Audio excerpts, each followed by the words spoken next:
Hello everyone, this is Govind sir. Welcome back to lecture number 15, continuation of motion in a plane chapter. In motion in a plane chapter we will continue with the projectile topic only, but आज हम एक specific projectile के बारे में बात करेंगे. So basically last class में जो हमने अब तक जो डिस्कस किया था प्रोजेक्टाइल के बारे में, it was like it is any object which is thrown into space moving entirely under the influence of gravity. तो सेम यहाँ पे भी वही होगा, थ्रोन इनटू स्पेस. जो पहले हमने किया था ना, in that case it was thrown inclined at certain angle with the horizontal. But आज जो हम डिस्कस करेंगे उसमें क्या होगा, it is thrown into space parallel to horizontal. वो हॉरिजॉन्टल के पैरेलल होगा. एक और सबसे इंपॉर्टेंट पॉइंट है, पहले वाले केस में कैसा था, in beginning projectile was going up, then after reaching to the maximum height it was going down. इस केस में वैसा नहीं है. In beginning already it is at maximum height, it will go for some time parallel, then it will start going downward direction. तो यहां पे भी motion जो होगा that will be entirely under the gravity. But यहां पे क्या होगा, जो आप g की वैल्यू लेते हो ना, वो क्या होगा, सिर्फ और सिर्फ पॉजिटिव होगा. क्यों पॉजिटिव होगा, that part will understand. But अगर मैं इस कंडीशन के हिसाब से लेता हूं, so as you can see this is the horizontal axis को हमने हॉरिजॉन्टल ले लिया है, y एक्सिस को भी आप taken as a vertical, and this is the frame in which we are going to study this one. So what are we going to say कि हमने प्रोजेक्टाइल को पहले थ्रो किया है पैरेलल टू ग्राउंड या पैरेलल टू हॉरिजॉन्टल. तो velocity is u vector going like this. ठीक है. अब क्या होता है, projectile will not keep going parallel to the ground या parallel to the horizontal throughout the this journey. ये क्या होता है, projectile will move then because of gravity it will go in downward direction. It will go like this. So projectile का path will be like this, as you can see in this diagram. So when we are considering, so they are saying it is entirely under the motion of gravity. So when it is entirely under the motion of gravity, then what can we say? जो gravity act होगा ना, gravity का मतलब gravity की वजह से gravitational force है. Gravity is basically gravitational force. Gravitational force will force this object to move in downward direction, because of which object will be accelerated toward this. So जो acceleration हो किसकी वजह से हो रहा है, gravitational force की वजह से. So that's why we consider the acceleration as a acceleration due to gravity. तो यहाँ पे जो acceleration होगा ना, उसको हम रिप्रेजेंट करते हैं g से. अब क्या होता है, इस पे एक्सेलरेशन एक्ट हो रहा है डाउनवर्ड डायरेक्शन में, अब मोशन भी डाउनवर्ड डायरेक्शन में है, तो इसका होगा प्लस जी ले लेना, कोई इशू नहीं है. अब यहाँ पे छोटी छोटी चीजें हैं जो हमें समझना है. पहला तो ये होता है कि जब आपने ऑब्जेक्ट को एक्स एक्सिस पे थ्रो करते हो, तो what is the velocity on x axis. So velocity, initial velocity on x axis will be what, it will be u. Is that clear? And what is the velocity on y axis. Initial velocity on y axis क्या होगा, what is the value for u y about y axis. तो देखो starting में object parallel to horizontal है, vertical axis पे कोई भी movement नहीं होता, मतलब there is no velocity about y axis. तो ये पॉइंट हमें एकदम क्लियर होना चाहिए कि u y की वैल्यू क्या होती है, यहाँ पे 0 होती है. अब अगर मैं कंसीडर करता हूं एक्सेलरेशन, तो ये जो है एक्सेलरेशन ऑफ वेलोसिटी, जैसे जैसे आगे बढ़ता है ना वेलोसिटी गेन होता है अबाउट वाई एक्सिस. तो there is acceleration due to gravity होगा, और वो क्या होगा a बाय. So acceleration about y axis क्या होगा, that will be plus g. ये प्लस g होगा. And what about the acceleration about x axis. Projectile का रूल बहुत सिंपल सा है कि there is always constant acceleration acting on that is the acceleration due to gravity. बाकी किसी भी डायरेक्शन में कोई भी एक्सेलरेशन एक्ट नहीं होगा. So the only constant acceleration is acting on this one, that is what plus g. In other direction there is no acceleration. तो y axis पे एक्सेलरेशन एक्ट होगा, x एक्सिस पे acceleration act नहीं होगा. So what is the acceleration on x axis, that will turn into 0. आया. अगर acceleration नहीं होगा ना, तो क्या होगा, no acceleration means constant velocity. No acceleration means body will move with constant velocity. Body will move with constant velocity. अब ये पॉइंट को आप ना बहुत अच्छे से समझ लो, क्योंकि इसी पॉइंट पे हमारा पूरा कॉन्सेप्ट बेस्ड है कि अगर x एक्सिस पे एक्सेलरेशन नहीं है, तो x एक्सिस का वेलोसिटी क्या रहेगा, वो कांस्टेंट रहेगा. मतलब ना कहीं पे भी आप कंसीडर करो, लेकिन बिना आप नोटेशन के टर्म में भले इसको vx ले लो, कोई फर्क नहीं पड़ता, but actual value will remain u. x axis पे वेलोसिटी चेंज नहीं होगा, there will not be any kind of change in velocity on x axis. Simple सा criteria, because there is only one acceleration acting, that is vertical direction में act हो रहा है. ठीक है, because under this complete motion is under gravity. तो gravity का जो एक्सेलरेशन है, that is acceleration due to gravity is in downward direction, and no other acceleration, because of which acceleration का value will be 0 in this case. Acceleration value 0 means constant velocity. ये point हमारे mind में clear होना चाहिए. अब हम क्या है, नॉर्मल प्रोसीजर ही फॉलो करेंगे जैसा हमने पहले किया था नॉर्मल प्रोजेक्टाइल में. So we are taking about x axis. हम अभी about x axis बारे में बात करेंगे. So about x axis. So about x axis में what is the formula? S is equal to we are taking ut plus half at square we are taking. Since it is about x axis, so I are taking sx ux and this is ax t square. Correct? Where what? Will consider what is the value for this thing. तो मैं S x को ले लेता हूं, x distance travel on x axis, correct. And what is the you x, you x की value constant है यहाँ पे, एक्स एक्सिस यू एक्स का वैल्यू यू है and this is constant, so you x will be you. And what's the value for you, this A x, acceleration on x-axis we are going to take it as what, 0. Acceleration on x-axis is taken as 0. As a result what will happen to this equation, so we'll see the values।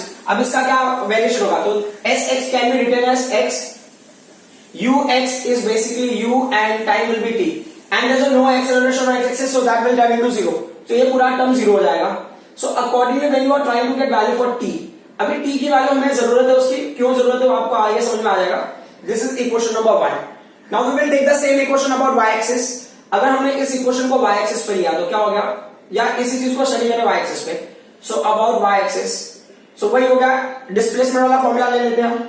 तो ये हमारे पास formula होगा S Y, because y-axis पे study कर रहे हैं, तो you y t plus क्या हो जाएगा, ये half a y t square we are getting. Let's see what are we going to assume.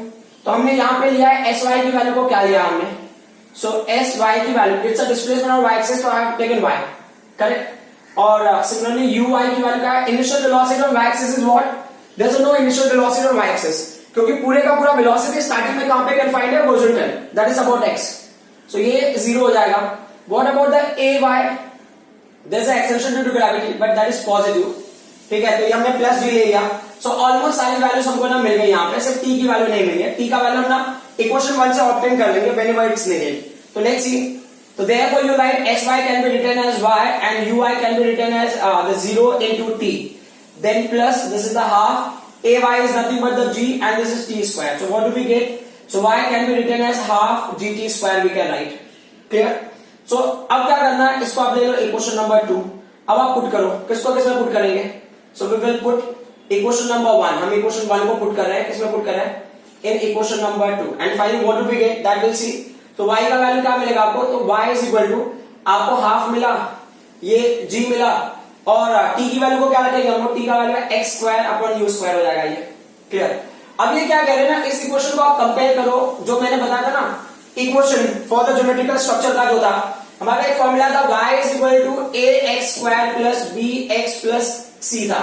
तो अगर उसमें ना x स्क्वायर है, हो सकता है ये वैल्यू 0 हो जाए, ये वैल्यू 0 हो जाए, पॉसिबिलिटी है। तो अगर ना इस फॉर्मेट को फॉलो कर रहा है, मतलब वो पहला बोला है, तो इनका अजम्पशन है कि हाफ जी एक्स स्क्वायर हो गया और ये वाई एक्सिस की वैल्यू हो गई, और यहाँ पे हो सकता है कि ये ना बी एक्स का वैल्यू 0 हो गया होगा और सी का वैल्यू भी 0 हो गया होगा, या कभी कभी क्या होता है ये वैल्यू 0 हो जाता है तो आपका इक्वेशन हो जाता है y is equal b x plus c. जब ऐसा इक्वेशन मिलता है तो ये रिप्रेजेंट करता है स्ट्रेट लाइन, मतलब ना some x quantity plus some constant value, तो ऐसा इक्वेशन स्ट्रेट लाइन को रिप्रेजेंट करेगा, ऐसा इक्वेशन पैराबोला को रिप्रेजेंट करेगा। तो ये क्या होगा, ये पैरेलल प्रोजेक्टाइल की ट्रेजेक्टरी हो गई, this is the trajectory of parallelly fired, और projectile fired parallel to horizontal का ये ट्रेजेक्टरी हो गया, and that is what almost parabola है, ठीक है। तो आप बता दोगे, देयरफॉर इसको लेना है तो आप ले सकते हो equation 3, therefore equation 3 represents projectile fired parallel to horizontal follows, ये क्या फॉलो करता है, follows parabolic trajectory, follows parabolic trajectory, ये उसके पाथ का पैटर्न हो गया, समझ में आ गई बात। अब हमें क्या करना है, हमें फाइंड करना है टाइम ऑफ फ्लाइट, कितना टाइम लगता है। अब यहाँ पे क्या होता है, मैक्सिमम हाइट का कोई मतलब नहीं है, क्योंकि मैक्सिमम हाइट आपको ऑलरेडी पता है, जैसे अब यहां से फायर है तो आपको पता ही होगा ना कितने हाइट से किस प्रोजेक्टाइल को फायर किया गया है, लाइक कैपिटल एच लेना तो कैपिटल एच ले लो, ठीक है। अब एक और चीज क्लियर होनी चाहिए, जब यहां से जब वो ना फाइनल पोजीशन में पहुंचेगा तो ये होगा एक्चुअली इसका मैक्सिमम रेंज होगा। तो अब हमारा टास्क है टाइम ऑफ फ्लाइट के लिए, तो टाइम ऑफ फ्लाइट कौन सा एक्सिस पे है, it is flying on which axis, it's flying on y axis, ठीक है। तो हमारा जो टाइम ऑफ फ्लाइट हम वाई एक्सिस से निकालेंगे, और यही फॉर्मूला मुझे बेटर लग रहा है, क्यों, क्योंकि ना आपको हाइट पता है तो मतलब डिस्प्लेसमेंट कितना होगा वो पता चल जाएगा, इनिशियल वेलोसिटी 0 है, एक्सेलरेशन आपको पता है, टाइम आप निकाल सकते हो। तो अभी देख लेते क्या करना है इस केस में, टाइम ऑफ फ्लाइट देख लेते इसका। सो टाइम ऑफ फ्लाइट को हमने रिप्रेजेंट कर दिया कैपिटल टी से, बट इक्वेशन हम कौन सा एक्सिस पे, वाई एक्सिस पे, तो s y is equal to क्या है, u y t plus half a y t square है। एस वाई की वैल्यू क्या हो गया, what is the displacement, displacement को तो अभी आप इमेजिन करना तो ले लो, क्योंकि हम कंप्लीट जर्नी के लिए स्टडी कर रहे हैं। तो जब वाई एक्सिस का कंप्लीट जर्नी होगा तो it will travel height H, है ना, कैपिटल एच हाइट को ट्रेवल करेगा। What is the initial velocity on y-axis? Initial velocity on y-axis is what? 0. तो uy का वैल्यू 0 हो गया. And what's the value for ay का वैल्यू जो है वो हमने ले लिया है प्लस g. अच्छा, यहाँ पे एक और क्वांटिटी लेना हमारे लिए जरूरी है, that is what? Time of flight. So small t को हमने क्या ले लिया? कैपिटल T ले लिया. And accordingly will put values. So देख लेते हैं sy की वैल्यू को हम क्या लिखेंगे? sy will be written as h. uy की वैल्यू क्या हो गई? 0 हो गई. Time of flight capital T, ये हो गया हाफ. ay का वैल्यू g हो गया and this capital T square. So accordingly when you are going, so हमको क्या मिला यहाँ पे? हाफ gt स्क्वायर मिला. g capital T square is equal to h. तो t स्क्वायर का वैल्यू क्या होगा? t square is what? 2h upon g. तो t क्या हो जाएगा? Time of flight is what? 2h upon g. ये हो गया टाइम ऑफ फ्लाइट का फॉर्मूला. क्लियर? अब इसके बाद जो अगला क्वेश्चन है, what is the formula for range, है ना? तो ये हो गया रेंज का फॉर्मूला. तो रेंज को हमने रिप्रेजेंट कर दिया एक्स एक्सिस से, मतलब आर से रिप्रेजेंट करेंगे, बट कौन से एक्सिस पे रेंज है? एक्स एक्सिस पे. तो फॉर्मूला आपका एस एक्सिस वाला, एक्स एक्सिस वाला, s axis equal to u x t plus क्या हो गया? Half a x t square. तो अब आप मेंशन करोगे यहाँ पे वेर जो एस एक्स को आप कैसे रिप्रेजेंट कर रहे हो? यहाँ पे रेंज की तरह रिप्रेजेंट कर रहे हो. यू एक्स की वैल्यू क्या होगा? क्योंकि velocity on x axis constant होगा, तो यू एक्स का वैल्यू विल बी यू. उसके बाद हमने जो स्मॉल टी की वैल्यू, उसको हमने टाइम ऑफ फ्लाइट ले लिया है. ठीक है. And what's the value for the A x का वैल्यू हमने 0 लिया हुआ है. तो अब ये फॉर्मूला क्या होगा? एस एक्स की वैल्यू को हम कैपिटल आर ले लेंगे, यू एक्स की वैल्यू को हमने यू ले लिया है, स्मॉल टी की वैल्यू को कैपिटल टी ले लिया. And what about these values? Acceleration 0 है तो वो कंसीडर करने की जरूरत ही नहीं है. इसको अगर आपको लेना है तो जो भी इक्वेशन ले लो आप, यहाँ पे ये दिख रहा है आपको, ये टाइम ऑफ फ्लाइट का वैल्यू आप यहां से पुट कर सकते हो. तो what's the formula for range? Range का फॉर्मूला हो गया u अंडर रूट ऑफ, ये क्या होगा? 2h upon g. ठीक है, u under root of 2h upon g. अगर मुझे ना वेलोसिटी पता है, विच प्रोजेक्टाइल इज थ्रोन, कौन से हाइट से थ्रो किया वो पता है, और ना एक्सेलरेशन टू ग्रेविटी की वैल्यू तो हमें पता होती है, तो मैं क्या कर सकते, हम लोग क्या कर सकते हैं? हम रेंज की वैल्यू निकाल सकते हैं, मतलब हॉरिजॉन्टल रेंज कितना ट्रैवल करेगा वो हम फाइंड आउट कर सकते हैं. ठीक है. अब इसके बाद एक क्वेश्चन और है, what is the final velocity? बहुत ही इंपॉर्टेंट पॉइंट है. Final velocity in the sense ये प्रोजेक्टाइल ऐसे मूव कर रहा है, will reach to this particular point. तो जब इस पॉइंट पे जाएगा तो आपको टेंजेंशियल उसका वेलोसिटी लेना पड़ेगा. तो velocity, the resultant velocity will be tangential like this. अब ये वेलोसिटी रिजॉल्व होगा दो पार्ट में. It will be about x axis, it will resolve about x axis as well as about y axis. अब ये एक्स एक्सिस और y axis पे resolve होगा. अब जो एक्स एक्सिस पे कंपोनेंट बना है उसका नाम vx है, जो वाई एक्सिस पे बना है उसका नाम vy है. ठीक है. और एंगल जो ट्रेस होगा वो किसके साथ में होगा? With the horizontal. तो हॉरिजॉन्टल वेलोसिटी का जो कंपोनेंट है ना, हॉरिजॉन्टल कंपोनेंट है, उसका रिजल्टेंट वेलोसिटी से कितना एंगल बढ़ रहा है, वही होगा आपका रिजल्टेंट का एंगल. अब दूसरा पॉइंट होता है, अगर मैं vx और vy को वेक्टर की तरह ट्रीट करूं तो इनके बीच में एंगल कितना होगा? इनके बीच में एंगल होगा 90. ये बीटा हो गया angle between the resultant and one of the component. And theta क्या होगा? Angle between these two components. So अब अगर उसके हिसाब से मैं लेता हूं ना, what is the velocity, final velocity at any point. तो अगर मेरे पास पॉइंट है फाइनल वेलोसिटी, तो इस पॉइंट को थोड़ा सा हम ध्यान देते हैं. फाइनल वेलोसिटी का नोशन हमने v ले लिया, तो बहुत ध्यान से देखना, जो vx और vy है it's like a vector. Parallelogram law आप यूज कर सकते हो. पैरेललोग्राम लॉ का क्या कॉन्सेप्ट था कि जो रिजल्टेंट, अगर v रिजल्टेंट है तो it's under root of what? जो फर्स्ट वेलोसिटी है उसका मैग्नीट्यूड रेज टू 2, जो सेकंड वेलोसिटी उसका magnitude raise to 2 plus 2 times the first velocity का मैग्नीट्यूड, सेकंड वेलोसिटी का मैग्नीट्यूड cos थीटा. बट यहाँ पे थीटा का वैल्यू कितना है? 90 डिग्री. तो cos 90 कितना हो जाएगा? 0 हो जाएगा. तो there is no need to put value for these things. ठीक है, उसके आगे वैल्यू पुट करने की जरूरत नहीं है. अब हम ना vx पे थोड़ा सा फोकस कर लेते हैं. vx क्या है?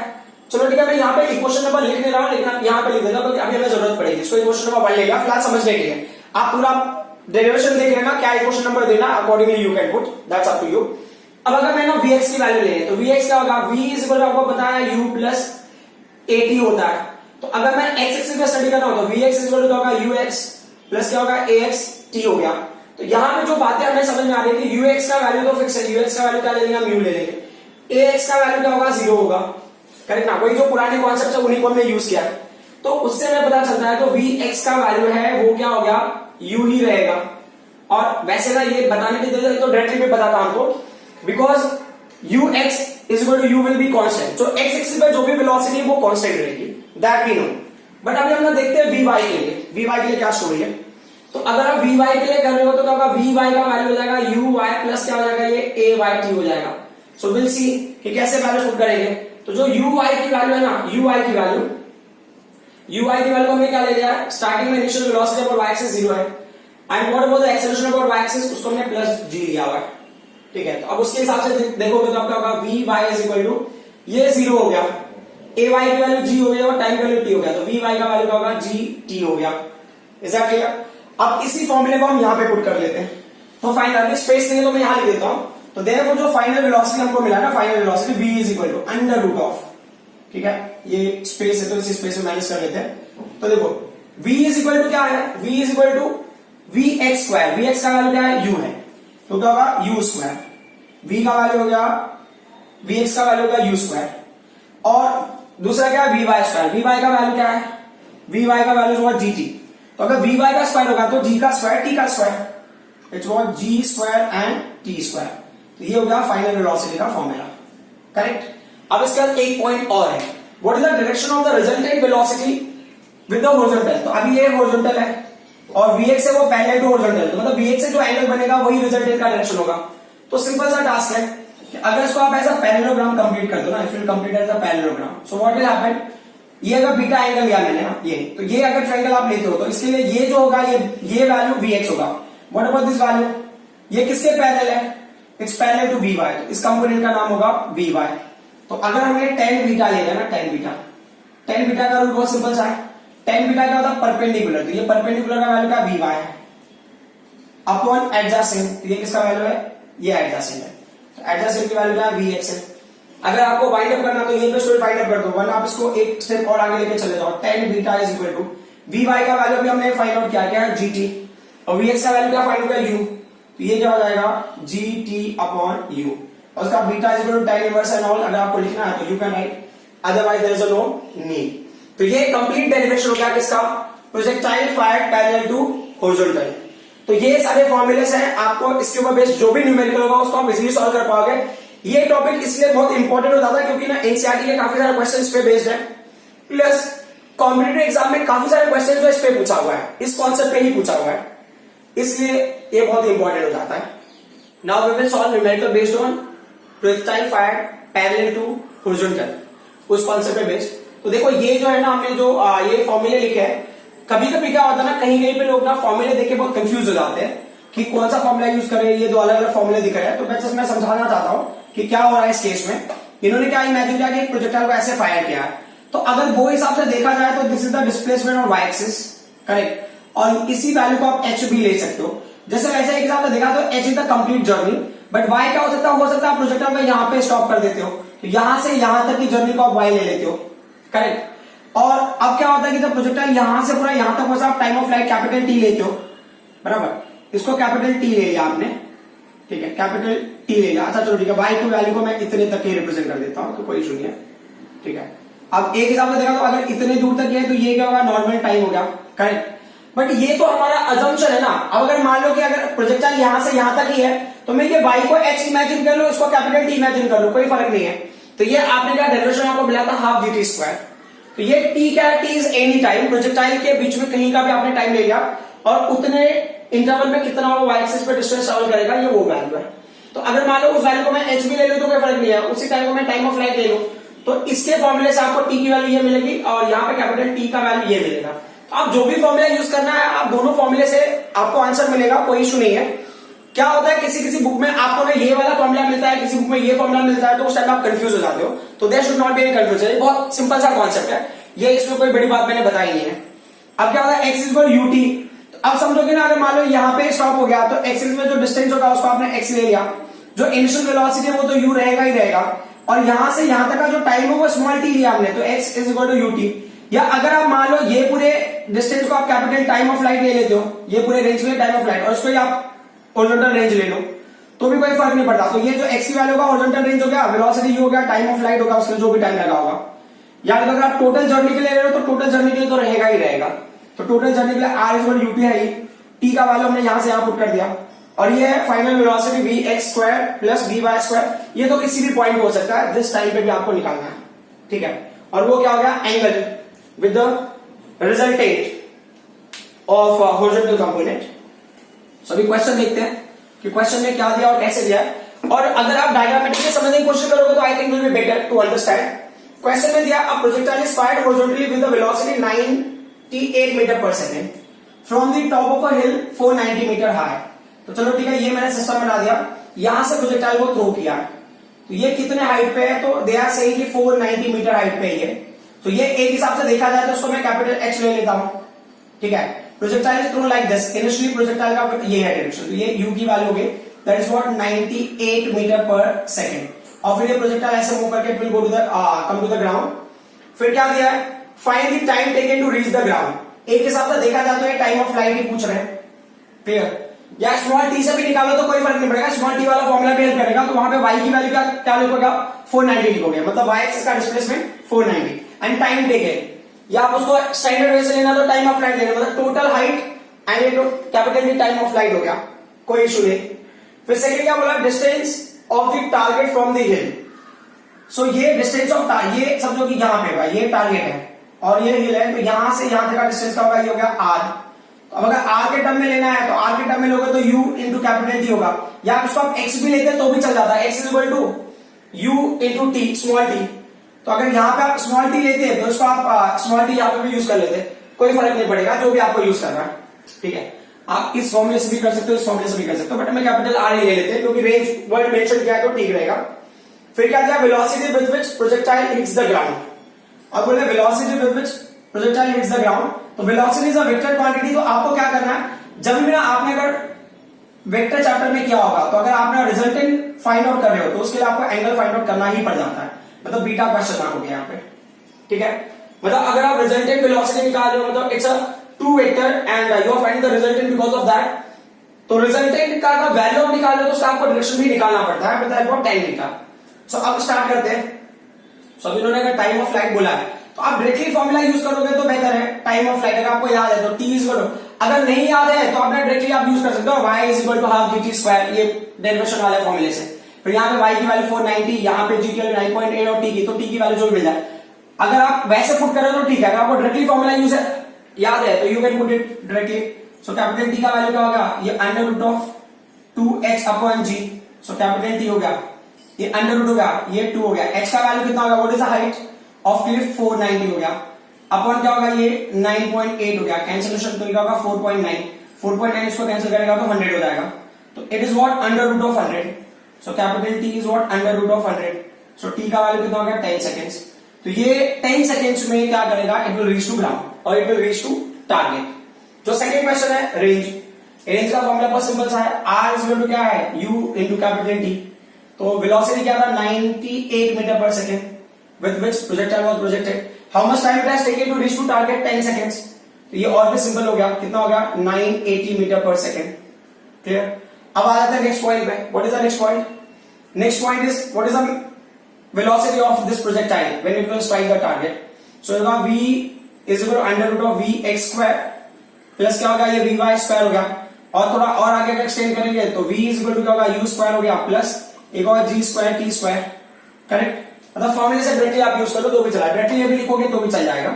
ये तो मैं जस्ट समझने के हिसाब से बता दिया मैंने कि यहाँ पे अगर मान लो ये तो ये वेलोसिटी ऐसे जा रही है, इसका x कंपोनेंट बनेगा, इसका y कंपोनेंट बनेगा, वो हिसाब से it's v, this is what vx and this is what vy, और ये एंगल क्या होगा, बीटा होगा। सो अब u की वैल्यू कितनी है, u की वैल्यू है 98 स्क्वायर हो जाएगा प्लस, ठीक है। अब g का वैल्यू कितना है, g का वैल्यू 9.8 है ना, तो 9.8 इंटू 9.8, t का वैल्यू क्या है 10 इंटू 10। तो अगर आप लॉजिकली ध्यान से देखोगे अगर आप, तो ये 98 स्क्वायर पर 98 स्क्वायर नहीं ध्यान दें, ये 9.8 विल मल्टीप्लाई विद 110 तो वो 98 हो जाएगा, this 9.8 will multiply with another 10 तो वो भी 98 हो जाएगा। तो अगर आप ध्यान से देखोगे कितना होगा, 98 स्क्वायर प्लस 98 स्क्वायर हो गया, क्लियर। अब क्या होगा, हमने 98 स्क्वायर को अंदर ही कॉमन ले लिया, तो ब्रैकेट में क्या मिलेगा आपको 1 प्लस 1, तो ये 98 को हम बाहर लेके आएंगे तो क्या होगा, उसका स्क्वायर रूट 98 स्क्वायर का, तो वो 98 हो जाएगा, और अंदर रूट में क्या होगा √2। तो आप देख लेते हैं फाइनल वेलोसिटी क्या हो जाएगा, 98 इंटू √2 का वैल्यू कितना है 1.414। तो जब आप इसको मल्टीप्लाई करोगे तो ये वैल्यू आ जाएगा 138.572 मीटर पर सेकेंड आएगा, if you multiply this quantities, ठीक है। अब हम ले लेते हैं डायरेक्शन के लिए। तो डायरेक्शन का क्राइटेरिया आ गया tan बीटा। तो tan बीटा क्या हो गया? अच्छा, एक चीज आप हमेशा याद रखना, कभी tan बीटा अगर अप्लाई करते हो, कहीं पे भी अप्लाई करो, तो जिसके रेफरेंस में फाइंड आउट, रिजल्टेंट किसके साथ में फाइंड आउट कर रहे हो? खुद हॉरिजॉन्टल, तो जिसके साथ में फाइंड आउट करते हो वो डिनोमिनेटर में आ जाता है। समझ आ रहा है? तो ये वी वाई, वी वाई की वैल्यू को हम क्या करते हैं? जीटी लेते हैं। अगर आपको याद होगा तो यू एक्स की वैल्यू तो यू है, ठीक है, और उसके बाद जो एक्स की वैल्यू है वो 0 है, यू वाई की वैल्यू 0 है, और ए वाई की वैल्यू क्या है? वो जी है। तो उन सबको यूज करते हैं ना वी इक्वल यू प्लस ए वाले फॉर्मूले में, तो हमको पता चलता है वी एक्स का वैल्यू यू है, बट वी वाई का वैल्यू हमको क्या पता चलता है? जीटी पता चलता है। तो वही वैल्यू हमने यहाँ पुट किया हुआ है। तो ये वी वाई वैल्यू जीटी हो गई, और ये क्या होगा? यू हो गया। वैल्यूज पुट करके देख लेते हैं। जी का वैल्यू 9.8, टी का वैल्यू 10, यू का वैल्यू कितना है? 98। तो 9.8 को 98 से करेंगे 10 होगा, 10 को कैंसिल करेगा तो ये 1 हो जाएगा। तो tan beta, which angle of tan is 1? Important point. तो tan 45, तो बीटा का वैल्यू कितना होगा? 45 डिग्री। मतलब ये हॉरिजॉन्टल से कितने एंगल पे इंक्लाइन रहेगा? रिजल्टेंट जो वेलोसिटी है वो 45 डिग्री पे इंक्लाइन रहेगा when it is going to hit the target. Next question is very important because war के टाइम पे इन चीजों को बहुत ज्यादा यूज में करना पड़ता है। लाइक अगर आप मिसाइल को प्रोजेक्ट करते हो तो you should be very careful, या बॉम्ब वगैरह ड्रॉप करना है तो अभी ऐसा तो है नहीं ना कि जहां पे आपको बॉम्ब को ड्रॉप करना है, if you are in this fighter plane में आप हो, वहां से अगर बॉम्ब को ड्रॉप कर रहे हो, ठीक है, तो जहां पे आप हो, मतलब जिस जगह पे आपको ड्रॉप करना है उस जगह पहुंच के तो आप ड्रॉप करोगे नहीं, because you have to drop little early. क्या होता है देखो, अभी यहां पे ऐसे कि मतलब अगर यहां से आपने ड्रॉप किया तो जब आप यहां पे ड्रॉप करोगे तो ये यहां पे तो नहीं गिरेगा बिकॉज ऑफ वेलोसिटी ना। अभी आपने फाइटर प्लेन से ड्रॉप किया तो ये फाइटर प्लेन की वेलोसिटी रहेगा इनर्शिया की वजह से, because of that it will go ahead थोड़ा सा ऐसा, फिर ये ऐसा मूव करके it will go like this. तो ये यहां पे किस पोजीशन में पहुंचेगा is very important. Is that clear? So अब ये पॉइंट बहुत क्लियर होना चाहिए कि कभी कभी क्या होता है ना कि आपको यहां पे ड्रॉप करना है, आपने वहीं पे रिलीज किया, मतलब इस जगह पे ये मिसाइल ड्रॉप करनी है, यानी तो जो है बॉम्ब यहां पे ड्रॉप करना, तो या कोई भी ऑब्जेक्ट, अभी इतना भी डिस्ट्रक्टिव सोचना जरूरी नहीं है, मतलब any object is drop over here, आपका टारगेट यहां पे ड्रॉप करने का। बट क्या होता है कि आप यहीं पे आके अगर ड्रॉप करते हो, फाइटर प्लेन में हुआ वहीं से ड्रॉप करते हो, तो क्या होगा कि it will not come to this place, it will miss by certain distance. ठीक है, सो जो अगला क्वेश्चन है इसी कॉन्सेप्ट पे बेस्ड है, सो देख लेते हैं। It is very informative. Question में क्या दिया है? अ bomb is dropped from an aeroplane when it is directly above the target. Exactly target के ऊपर है तभी बॉम्ब को ड्रॉप किया है इन्होंने, ठीक है, at a height of 1000 metre. अब इसमें जज करने की जरूरत नहीं है ना कितने बेवकूफ है क्या है, वो रिक्वायर्ड नहीं है। हो सकता है कोई रीजन हो, मतलब by the time they realize यहीं पे ड्रॉप करना था, दे ड्रॉप्ड, है ना, मतलब उनको suddenly they are about to pass that particular point and they realize कि मुझे यही ड्रॉप करना था, और वो क्या जल्दी जल्दी में उन्होंने ड्रॉप भी कर दिया, समथिंग लाइक दैट हैपेंड। सो अब ये हिसाब से देखा जाए तो ये यहाँ पे ये इस जगह से प्रोजेक्टाइल को ड्रॉप किया इन्होंने, ठीक है, and it was supposed to be drop over here. So अब ये कितने हाइट पे? It is at height of 1000 meter. तो ये है हमारा जो है एक्चुअल हाइट, इसको मैं कैपिटल एच ले लेता हूं, ठीक है, ये है मैक्सिमम हाइट। अभी फिलहाल के लिए तो मैं ये इमेजिन करके चलता हूं, है ना। फिर आगे क्या दिया इन्होंने, वापस से रिपीट करता हूं statement. A bomb is drop from an aeroplane when it is directly above a target at a height of 1000 metre. The aeroplane is moving horizontally with the velocity of 500 kilometre per hour. अब ये ना aeroplane इस velocity से move कर रहा है, तो 500 kilometre per our. आपके इंफॉर्मेशन के लिए, जब ना आप बॉम्ब को ड्रॉप करोगे तो बॉम्ब स्टार्टिंग में इसी वेलोसिटी को एक्वायर करेगा and finally it will reach to ground, ऐसे इस तरीके से आप देखो तो। फिर क्या बोला इन्होंने, the aeroplane is moving horizontally with the velocity of 500 kilometre per hour, by how much distance will that bomb miss the target. तो एक हिसाब से देखा जाए तो they are talking about the range, मतलब कितना रेंज होगा, है ना, वो हिसाब से देखा जाए तो पैरेलल प्रोजेक्टाइल में रेंज की वैल्यू आपको निकालनी है, ठीक है। सो अब क्या हो गया, अच्छा यू की वैल्यू ने, ये यू हो गया, ये किलोमीटर पर आवर में, ये मीटर के टर्म में, तो मैं उसको यू को पहले मैं मीटर पर सेकंड में कन्वर्ट कर लेता हूं। तो यू का वैल्यू कितना हो गया, यू गया 5000 इंटू 5/18, तो एक हिसाब से देखा जाए तो 2500 हो जाएगा, अपॉन क्या होगा ये 18, तो 2 से 2 9 जा एंड 2 1 जा 2 जा एंड 5 जा 0, ठीक है, तो कितना होगा 1250 अपॉन 9 मीटर पर सेकंड हो गया इसका यूनिट, ठीक है।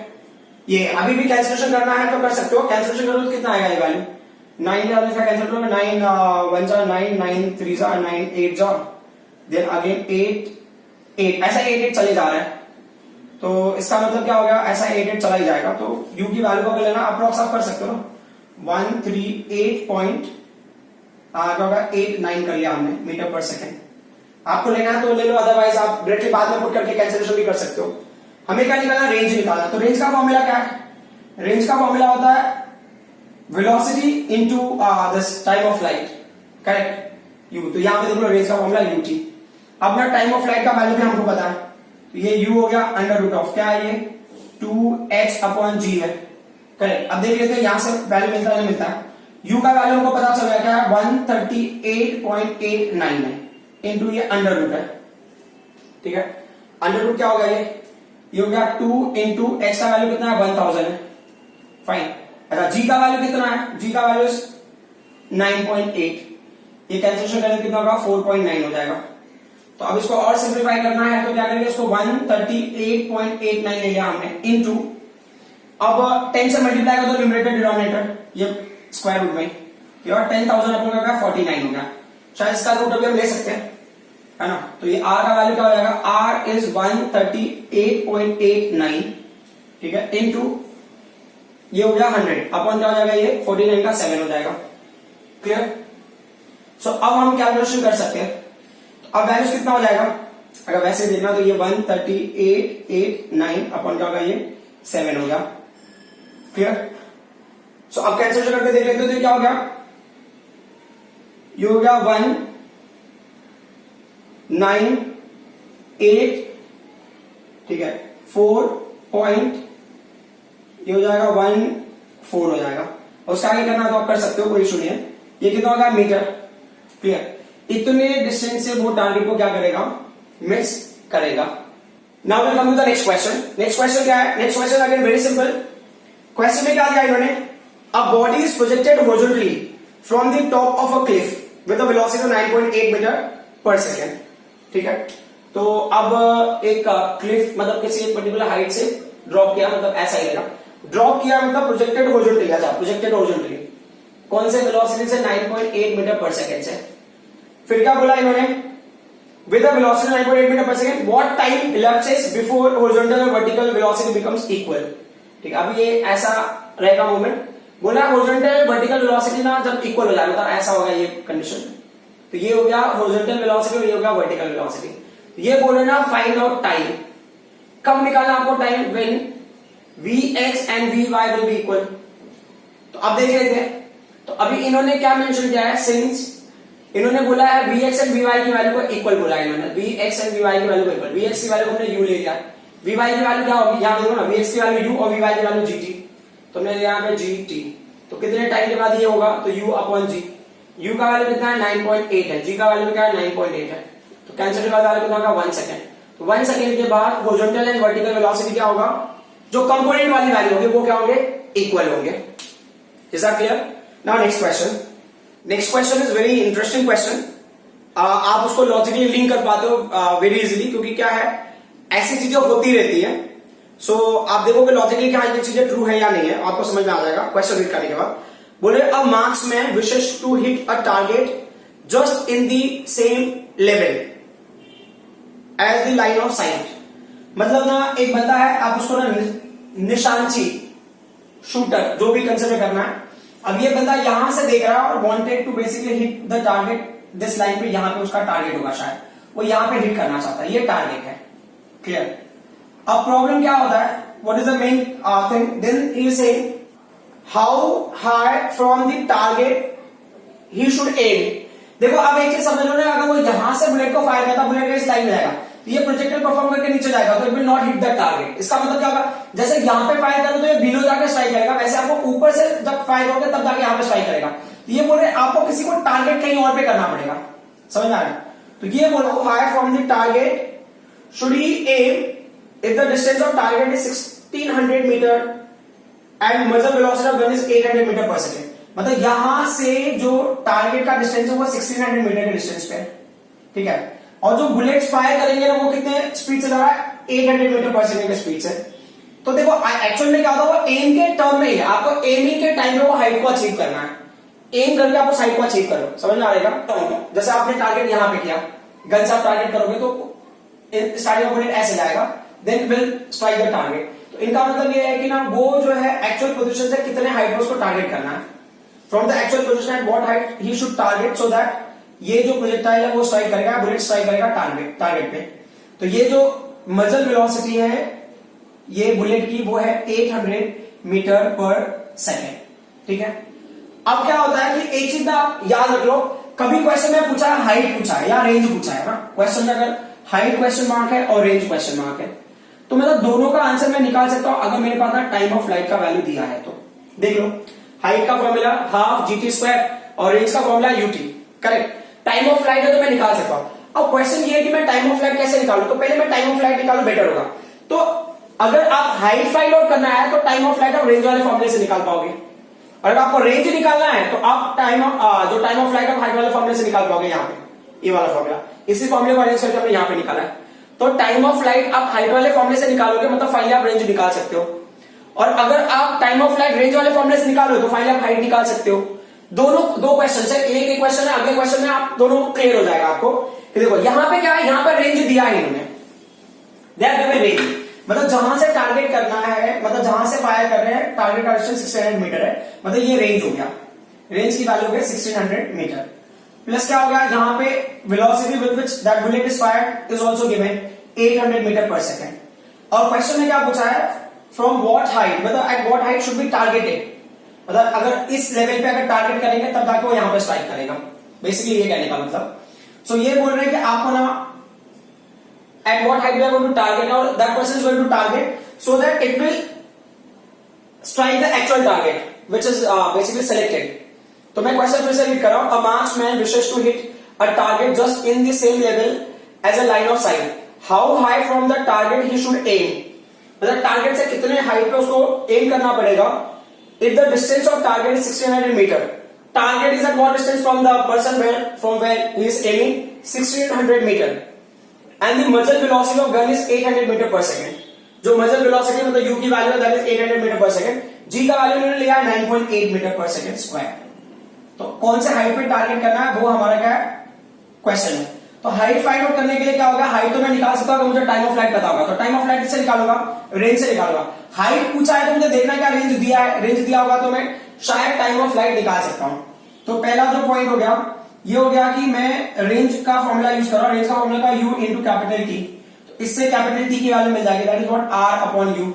ठीक है, और दूसरा जो है हाइट का फॉर्मूला कैसे मिलेगा, हाइट आपको मिलेगा फॉर्मूला का होगा half g t square, correct. Once you get the t का value you can get it. So आप सिंप्लीफाई करते हैं यहीं पे, जो पहला वाला फॉर्मूला है वो यूज कर लेते हैं, तो कैपिटल टी, जो टाइम ऑफ फ्लाइट क्या है वो रेंज अपॉन वेलोसिटी है, तो कितना रेंज है 1600 मीटर है। कौन से वेलोसिटी से ये बुलेट को फायर किया 800, तो ये कैंसिलेशन के बाद कितना होगा 2 सेकेंड्स। मतलब 2 सेकेंड्स के बाद क्या होगा, यहां से जहां से बुलेट रिलीज होगा उस पॉइंट से टारगेट को हिट करने में जस्ट 2 सेकेंड्स लगते हैं। अब अगला जो पॉइंट है वो क्या, हाइट के लिए फॉर्मूला का, हाइट का फॉर्मूला हो गया height half G capital T square, तो ये हाफ हो गया, जी का वैल्यू 9.8 होगा, कैपिटल टी का मतलब क्या कैपिटल टी मतलब 2 सेकेंड्स का, तो ये क्या 2 इंटू 2, तो 2 को कैंसिल कर दो, कितना होगा 9.8 इंटू 2 मतलब 19.6 मीटर पर सेकेंड। मतलब आप जिस पॉइंट पे आपको एम करना है उस पॉइंट पे अगर आप एम करोगे तो कभी भी वो उस पॉइंट को स्ट्राइक नहीं करेगा, you need to aim little up, आप थोड़ा अप अगर स्ट्राइक करोगे, ठीक है। एक्चुअल में देखा जाए आपके मन में ऐसा होगा ना, आप थोड़ा सा अप अगर टारगेट करोगे तो बुलेट ऐसे जाएगा, फिर तब आप कितने हाइट पे टारगेट कर रहे हो उस हाइट पे पहुंचने के बाद उसको प्रोजेक्टाइल जैसा हम ट्रीट करते हैं वैसा आजम्पशन ले लो, मतलब ऐसा आजम्पशन है कि बहुत कम समय में ही वो पैरेलल हो जाएगा ऑलमोस्ट। सो वो कॉन्सेप्ट यहाँ पे कंसिडर, थोड़ा सा ना एरर तो है इस कॉन्सेप्ट में, बट क्वेश्चन के हिसाब से वो जो पर्टिकुलर पॉइंट है या जो टाइम इंटरवल है वो सेम होता है, और हाइट भी काफी हद तक आपको ना वही मिलता है जो हमने अभी कंसिडर किया। अगला क्वेश्चन कर लेते हैं, 2 buildings face each other and are at a distance of 180 metre. 2 building है, एक दूसरे को सेपरेशन है, वो कितना था 180 मीटर दिया है, 180 metre is the separation between them. ठीक है, देखते हैं अभी ये रेंज है या नहीं है। क्या बोल रहे हैं, with what velocity must a ball be thrown horizontally from a window 55 metre above the ground in one building. मतलब ये ग्राउंड से 55 मीटर के विंडो से, 55 मीटर हाइट पे जो विंडो है वहां से एक बॉल को थ्रो किया है पैरेलल टू ग्राउंड, ऐसे या पैरेलल टू हॉरिजॉन्टल, ठीक है, in one building so that it enters a window of 10.9 metre above the ground in the second building. ये यहां से दूसरे बिल्डिंग के विंडो में यहां पे एंटर करता है। ये क्या हो गया, ये 10.9 मीटर पे ये एंटर करता है। अगर आप बहुत ध्यान से देखोगे ना तो ये है पर्टिकुलर पार्ट, ये रेंज हो गया एक हिसाब से, मतलब प्रोजेक्टाइल यहां से स्टार्ट होकर यहां तक आता है। तो रेंज का वैल्यू कितना हो गया, रेंज का वैल्यू हो गया 180 मीटर। क्लियर। अब यहाँ पे हाइट कैसे निकालेगा, how will calculate the height? तो बहुत सिंपल है ना, हाइट क्या होगा, ये पर्टिकुलर पार्ट है ना हाइट, मतलब आपको यहां से यहां तक का हाइट पता है और ये पता है, माइनस कर दो। तो मतलब अगर मैं 55 मीटर में से 10.9 मीटर को माइनस कर दो तो कितना आ जाएगा, ये 44.1 मीटर हो जाएगा ये। क्लियर। सो आपको हाइट मिल गया, आपको रेंज मिल गया। अब क्वेश्चन में क्या पूछा इन्होंने, बोले so that it enters a window 10.9 metre above the ground in the second building. अच्छा क्वेश्चन उसके पहले जो क्या, with what velocity must a ball be thrown horizontally, means कौन सा वेलोसिटी बॉल को हमको हॉरिजॉन्टली थ्रो करना है। तो देखो अगर वेलोसिटी पूछा है ना तो वेलोसिटी यहां पे दिख रहा है आपको, तो उसके लिए रेंज पता होना चाहिए, रेंज तो हमको पता है, टाइम ऑफ फ्लाइट पता होना चाहिए। तो अब time of flight find out करने के लिए मेरे पास क्या ऑप्शन है मैं क्योंकि ये वाला फॉर्मूला तो यूज नहीं कर सकता टाइम फ्लाइट के लिए, क्योंकि यू भी क्वेश्चन मार्क है। तो टाइम ऑफ फ्लाइट के लिए मेरे पास एक ऑप्शन हो गया ये हाइट वाला फॉर्मूला। ठीक है, तो मैं क्या करूंगा, टाइम ऑफ फ्लाइट निकाल लेता हूं। तो टाइम ऑफ फ्लाइट का फॉर्मूला क्या होगा, 2। अच्छा चलो यहां पे देख लेते कि हमें कैसे पता चला ये निकालना है।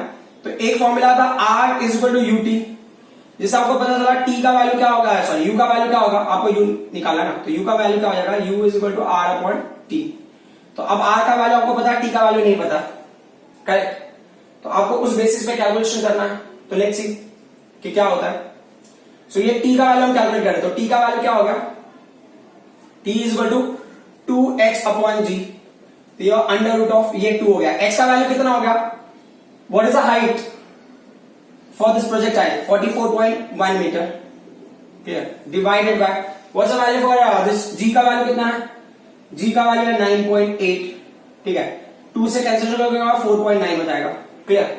अच्छा 4.9 को 5 से मल्टीप्लाई करोगे तब आपको ये वैल्यू मिलेगा, सॉरी 9 से मल्टीप्लाई करोगे, 9 9 जा 81, 9 4 जा 36 और 8 ये, तो ये 9 हो जाएगा। तो कैपिटल टी का वैल्यू क्या होगा, under root of 9, that is what 3 seconds. आपको टी की वैल्यू मिल गई 3 सेकेंड्स। क्लियर। तो टोटल टाइम ऑफ फ्लाइट क्या आपको पता चल गया। अब हम यू का वैल्यू निकालते हैं। ठीक है, तो यू का क्या फॉर्मूला है, अगर आपको लिखना है तो आप फिर से लिख लो कि रेंज का फॉर्मूला है यू इंटू कैपिटल टी होता है, जहां पे कैपिटल ये यू का वैल्यू क्या हो जाएगा, R अपॉन कैपिटल टी। सो R का वैल्यू कितना है, रेंज का वैल्यू हमने क्या कैलकुलेट, रेंज की वैल्यू 180 मीटर और टाइम ऑफ फ्लाइट कितना है 3 सेकेंड्स है। तो कैंसिलेशन करेंगे कितना होगा, 60 हो गया। तो जो यहाँ पे ये चीज को ध्यान देना, नहीं तो कंफ्यूजन हो जाएगा। ये R के फॉर्मूले को सिंप्लीफाई करके यहाँ पे लिखा, तो U का वैल्यू फाइनल क्या हो जाएगा 60 metre per second. So there should not be any confusion. ये R is equal to UT है, उस फॉर्मूले को मैंने अरेंज किया यहाँ पे, तो एक्चुअली हम ये फॉर्मूले को यूज कर रहे हैं। तो there should not be any confusion, वरना क्या होगा यू की जगह पे 60 मीटर आप लिख लोगे इसके वजह से, that should not happen. So I hope कि जो क्वेश्चन मैंने समझाए वो आपको समझ में आए होंगे। पैरेलल प्रोजेक्टाइल क्या है, कॉम्पिटिटिव एग्जाम में बहुत सारे क्वेश्चंस के ऊपर बेस्ड है। जैसे वो बॉम्ब वाला जो क्वेश्चन था, वैसे क्वेश्चंस कई बार आए एग्जाम में। और कभी कभी क्या होता है, क्वेश्चन ऐसा होता है कि अगर टारगेट इतने डिस्टेंस पे है तो कितनी वेलोसिटी से कितने डिस्टेंस पे प्रोजेक्ट करना है, क्या करना है, इस तरह के क्वेश्चन आते हैं। तो उसमें हमें पैरेलल प्रोजेक्टाइल ही यूज करना है। Thank you very much.